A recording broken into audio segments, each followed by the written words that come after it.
There are two ways in which nucleophilic substitution takes place in alkyl halides. The first is called Sn2.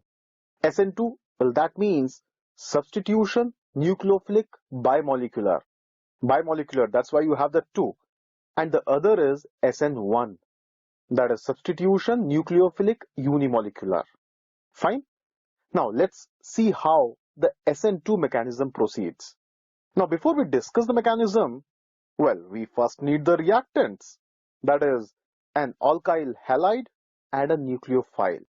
Let us take chloromethane and hydroxide ion as the reactants.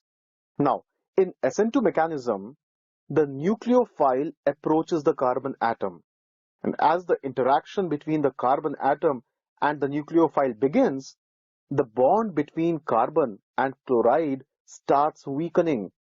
Then a stage comes where the carbon atom is attached to both hydroxide and chlorine atoms with equal strength.